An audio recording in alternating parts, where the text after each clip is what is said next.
So, hello everyone, welcome back to our YouTube channel Easy Nursing Study. So, today we will see the body mind relationship topic. So, it is an second topic of your psychology subject. तर पहिला जर topic कोणी बघितला नसेल introduction to the psychology तर तो तुम्ही तुमच्या इथं वरती आय बटन वरती दिसेल तर तो बघू शकताय. सो बॉडी माइंड रिलेशनशिप हा सायकोलॉजीचा सेकंड टॉपिक आहे आणि याचं वेटेज जे आहे तुम्हाला एक्झामला मिनिमम 5 मार्क्स किंवा मॅक्झिमम 10 मार्क्ससाठी हे विचारलं जातं बॉडी माइंड रिलेशनशिप किंवा ईद इगो सुपर इगो. तर हे याच टॉपिकमध्ये बघितलं जातं.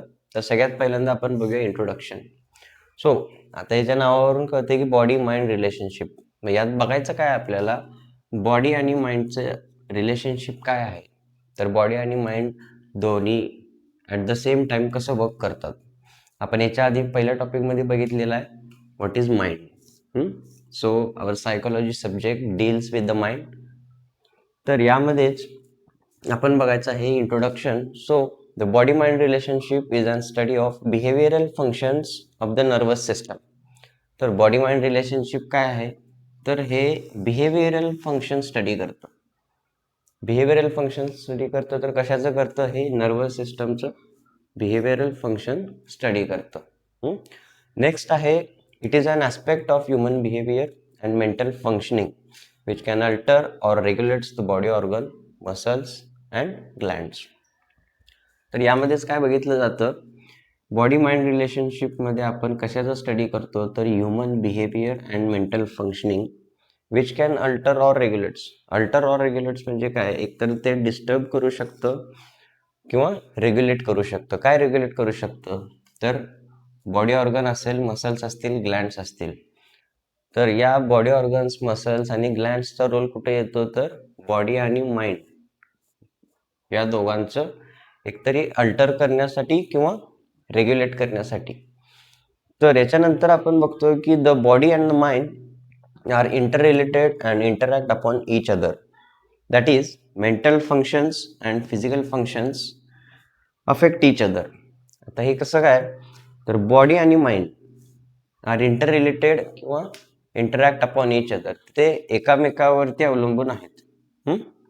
Inter related or interact upon each other that is mental function and physical function affects each other. आता मेंटल फंक्शन फिजिकल याला कसं अफेक्ट करतंय तर समजा आता मेंटल फंक्शन्स म्हणजे काय जे काय तुमचे कोनेटिव्ह हे असतील. यामध्ये काय बघितलं जातं आपल्याला अफेक्टिव्ह मॅनर जो आपण बघतो माइंडमध्ये तर ते काय असतील तुमचे जे सगळे इमोशन्स असतील. इमोशन्स म्हणजे काय आले सगळे तुमचे सगळे मूड आला, हॅप्पी आलं, जॉय, अँगर.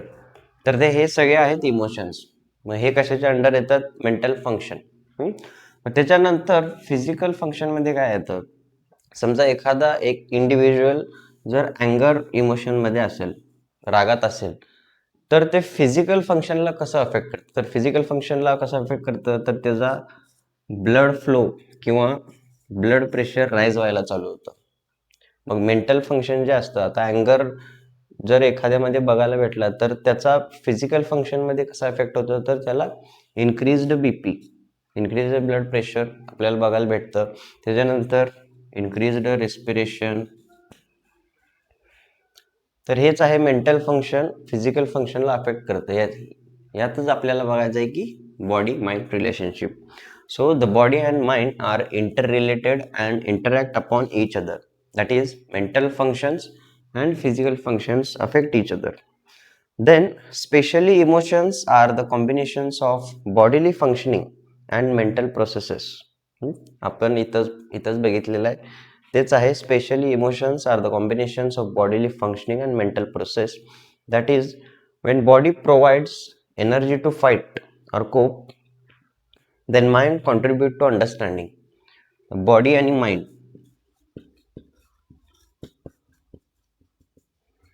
त्याचं रिलेशनशिप आपण बघितलेलं आहे. Body and mind is nothing but the study of the behavioural functions of the nervous system. त्याच्यानंतर हे काय करतं बॉडी आणि माइंड तर हे इंटर रिलेटेड किंवा इंटरॅक्ट करतं. Body and mind are interrelated or interact upon each other. कसं इंटरॅक्ट करतं? मेंटल फंक्शन्स जे असतील ते फिजिकल फंक्शन्सला अल्टर करू शकतात. तसंच उलट फिजिकल फंक्शन्स जे असतील ते पण मेंटल फंक्शनिंगला अफेक्ट करू शकतात. त्यामुळेच इथं म्हटलेलं आहे की the body and mind are interrelated and interact upon each other. तर त्याच्यानंतर आपल्याला बघायचं आहे effects of bodily conditioning on mental process आणि effect of mental conditions on bodily functions. तर यात थोडक्यात काय आहे, बॉडी आणि माइंडचं रिलेशनशिप आपल्याला थ्रू एक्झाम्पल समजावून सांगायचं आहे. इंट्रोडक्शन झालं, डेफिनेशन झालं, त्याच्यानंतर बॉडी आणि माइंडचं रिलेशनशिप आपल्याला विथ एक्झाम्पल एकदम समजून सांगायचं. तर यामध्ये काय बघणार आपण, effect of bodily conditioning. Bodily conditioning म्हणजे काय, physical. Effect of bodily conditioning कशावरती, ऑन मेंटल प्रोसेस. व फिजिकल फंक्शनिंगचे जे काही इफेक्ट असतील ते आपल्याला मेंटल प्रोसेसवरती बघायचे थ्रू एक्झाम्पल. मग इकडंच काय उलट, effect of mental conditioning on body function म्हणजे काय, मेंटल फंक्शनिंगचे इफेक्ट फिजिकल फंक्शनिंगवरती. तर या पहिल्यात बघूया आपण effects of bodily conditioning on mental process. तर इथं काय बघितलं जातं, इन्क्रीज्ड बीपी. इन्क्रीज्ड बीपी म्हणजे काय, increased blood pressure causes mental excitement. आता एखाद्या इंडिव्हिज्युअलमध्ये जर इन्क्रीज्ड बीपी असेल तर त्यामध्ये काय बघितलं जातं, तर मेंटल एक्साइटमेंट बघितली जाते. मेंटल एक्साइटमेंट म्हणजे काय, त्यांच्यामध्ये इरिटेबिलिटी बघितली जाते, त्यांना असं अस्वस्थ बसल्यासारखं वाटतं. आता असं कोण बघितलंय का की बाबा इन्क्रीज्ड बीपी आहे आणि एकदम लिथार्जी वगैरे, एकदम आळशी असं बसलेलं आहे. तर यामध्येच काय बघितलं जातं, increased BP causes mental excitement. त्यांच्यानंतर आता सेम याच्या उलट, इफेक्ट ऑफ मेंटल कंडिशनिंग आणि फिजिकल. आता इथं कसं झालं, इन्क्रीज्ड बीपी हे झालं बॉडीली कंडिशन. त्यानंतर हे कॉजेस काय कॉज करतं, मेंटल एक्साइटमेंट, हे झालं मेंटल प्रोसेस. तर ह्याच्याच उलट आपल्याला बघायचं mental conditioning on body function. तर इथं काय बघितलं जातं, इमोशन्स लाईक फिअर, अँगर, वरी कॉजेस हेडेक, इन्सोमनिया एक्सेट्रा. तर इथं मेंटल कंडिशन काय आली, इमोशन्स. मेंटल कंडिशन आली इमोशन्स. मग इमोशन्समध्ये काय आलं, फिअर, अँगर, वरी म्हणजेच काय, भीती वाटणे, राग येणं, काळजी करणं. मग आता हे मेंटल फंक्शनला अफेक्ट कसं करतं, तर फिअर, अँगर, worry can cause the headache and insomnia. आता हेडेक आणि इन्सोमनिया, हेडेक म्हणजे माहिती आहे तुम्हाला, डोकेदुखी. इन्सोमनिया म्हणजे काय, इन्सोमनिया म्हणजे झोप न येणे.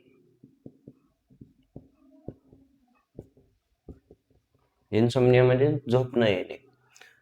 मग effect of mental conditioning on body function मध्ये काय बघितलं जातं, जे काही इमोशन्स असतील, फिअर, अँगर, वरी, ते काय कॉज करतात बॉडी फंक्शनिंग वरती, तर ते कॉज करतात हेडेक किंवा इन्सोमनिया.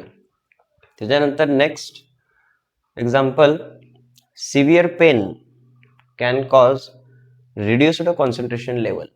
आता इथं बॉडी कंडिशन काय आली, सिव्हिअर पेन. आता सिव्हिअर पेन कुठं होणार आहे, फिजिकल बॉडीलाच होणार आहे, माइंडला होणार नाहीये. मग सिव्हिअर पेन काय आहे, आपली बॉडी कंडिशन आहे. मग हे काय कॉज करतात, तर रिड्यूस कॉन्सन्ट्रेशन लेवल. मग कॉन्सन्ट्रेशन लेवल काय आहे, हे मेंटल प्रोसेसचा भाग आहे. मग अशामध्ये severe pain can cause reduced concentration level. तर याच्यामध्ये सेम कंडिशनमध्ये आपल्याला बघितलं जातं, lack of motivation and interest can lead to lethargy. आता इथं मेंटल कंडिशन काय आहे, lack of motivation and interest. ही झाली आपली mental condition, lack of motivation and interest. मग it can cause or lead to the lethargy. आता lethargy काय आहे, लिथार्जी आहे बॉडी फंक्शन. लिथार्जी म्हणजे काय, फटीग किंवा आळशी.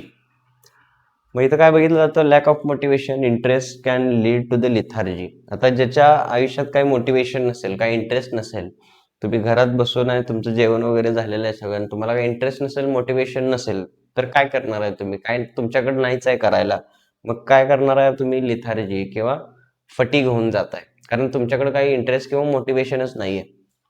त्याच्यानंतर next, chronic illness can cause depression. आता यामध्ये बॉडी कंडिशन किंवा फिजिओलॉजिकल कंडिशन काय आहे, क्रोनिक इलनेस. क्रोनिक इलनेस ही झाली बॉडी कंडिशन, मग ती मेंटल प्रोसेसला कसं अफेक्ट करते, तर chronic illness can cause depression. आता डिप्रेशन काय झालं, मेंटल प्रोसेस झाली. Chronic illness can cause depression. एखाद्याला समजा जर क्रोनिक इलनेस म्हणजे काय, एकदम जुना आजार किंवा बरा न होणारा आजार आहे. आता समजा कॅन्सर असेल, त्याच्यानंतर HIV असेल, त्याच्यानंतर नेक्स्ट त्यांना काय GBS असेल, गुलेन बॅरी सिंड्रोम. मग ट्रीट न होणारे जर डिसीज एखाद्याला इंडिव्हिज्युअलला झाले, आता समजा एखाद्याला कॅन्सर झालेला आहे, स्टेज 2, स्टेज 3 किंवा स्टेज 4 कॅन्सर झालेला आहे, मग अशा इंडिव्हिज्युअलमध्ये काय बघितलं जातं, तर तो डिप्रेशनमध्ये जाणार आहे. असा कोण आहे का की बाबा आज कळालंय की आज त्याला स्टेज 4 कॅन्सर डिटेक्ट झालाय आणि तो सगळ्या गावात फिरायला लागलाय एकदम खुश, मोटिवेशन इंटरेस्ट घेऊन.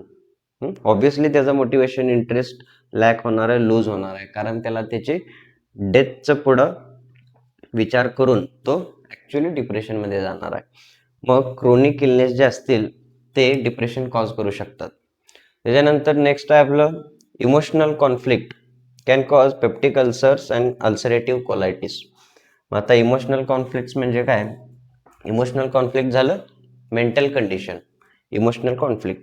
त्यानंतर पेप्टिक अल्सर, अल्सरेटिव्ह कोलायटिस, हे जे सगळे डिसीज कंडिशन आहेत हे फिजिकल याच्यामध्ये येतात. Peptic ulcer, ulcerative colitis. आता इमोशनल कॉन्फ्लिक्ट म्हणजे काय, तर यामध्ये एक डिसीज बघितला जातो आपल्याला, बायपोलर डिसऑर्डर. इमोशनल कॉन्फ्लिक्ट म्हणजेच काय, आता एक एक्झाम्पल घेऊया आपण, बायपोलर डिसऑर्डर. आता बायपोलर डिसऑर्डर मध्ये काय बघितलं जातं, एकच इंडिव्हिज्युअल असतो, त्यामध्ये दोन माणसांचे गुणधर्म किंवा दोन पर्सनॅलिटी बघायला भेटतात आपल्याला. मग तो काय पण असेल, मेल असेल, फिमेल असेल किंवा कोणतं प्रोफेशन असेल, अशा टाईपच्या आपल्याला दोन पर्सनॅलिटी बघायला भेटतात. मग याला म्हणतात बायपोलर डिसऑर्डर. तर बायपोलर डिसऑर्डर ट्रीट करण्यासाठी जी ट्रीटमेंट दिली जाते, जे काही ड्रग्ज दिले जातात, आता समजा लिथियम दिलेला आहे, हे एक ड्रग आहे. मग असे जे ड्रग दिले जातात, या ड्रग काय करतात, तर लॉंग टर्म मध्ये जर तुम्ही या ड्रग घेतले किंवा लॉंग टर्म मध्ये या जर गोळ्या घेतल्या, तर त्या पेशंटला पेप्टिक अल्सर किंवा अल्सरेटिव्ह कोलायटिस होण्याचे चान्सेस आहेत. मग असंच बघितलं जातं आपण, emotional conflict can cause peptic ulcer and ulcerative colitis. Example मध्ये तुम्ही हे लिहू शकताय, बायपोलर डिसऑर्डर. मग त्याच्यानंतर बायपोलर डिसऑर्डर मध्ये ड्रग ट्रीटमेंट दिली जाते, त्या drug over use of drugs किंवा long term use, long term of the drugs can cause peptic ulcer and ulcerative colitis. त्याच्यानंतर नेक्स्ट आहे brain injury affects many psychological functions. आता brain injury काय येणार आहे, brain injury belongs to the bodily conditioning. मग त्यानंतर काय affect करते, मेनी सायकोलॉजिकल इमोशन्स. मग सायकोलॉजिकल इमोशन म्हणजे काय, मेंटल प्रोसेस. आता ब्रेन इंजुरी कसं काय अफेक्ट करू शकते, समजा एक ॲट बर्थ जर एका बेबीची ब्रेन डेव्हलपमेंट झाली नसेल,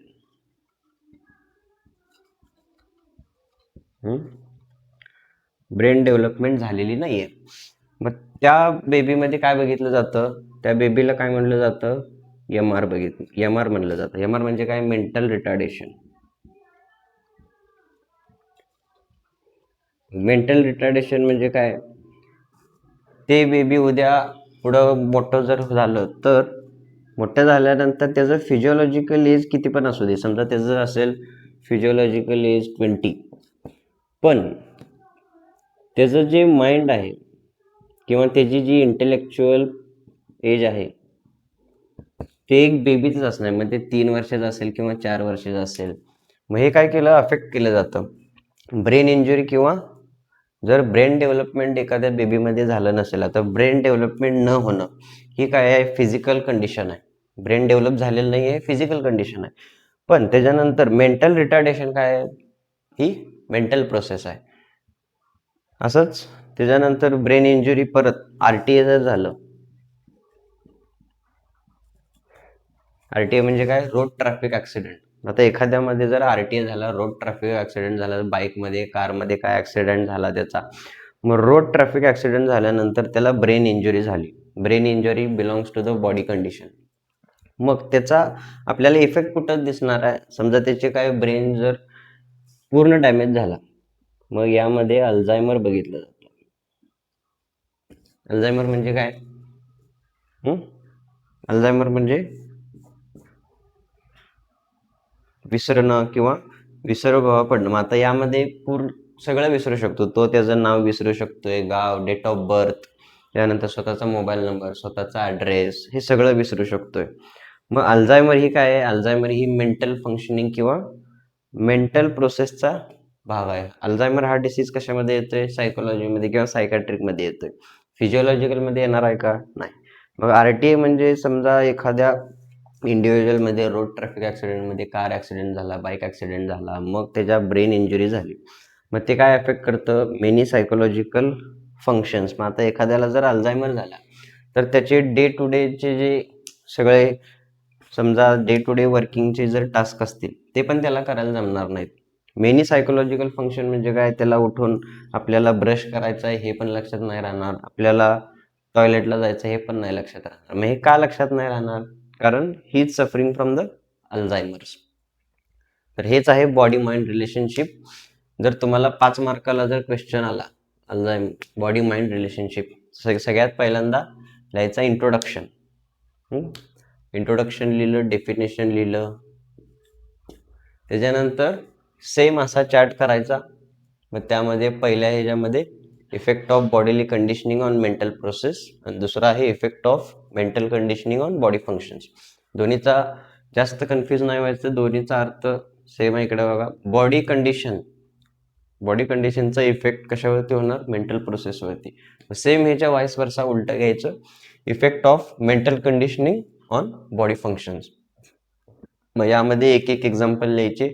इकडं बॉडी फंक्शन्स पासून मेंटल प्रोसेसला काय अफेक्ट होणार आहे, त्यानंतर इकडं मेंटल कंडिशनिंग मधून बॉडी फंक्शन्सला काय होणार आहे, हे असे एक्झाम्पल सगळे लिहायचे.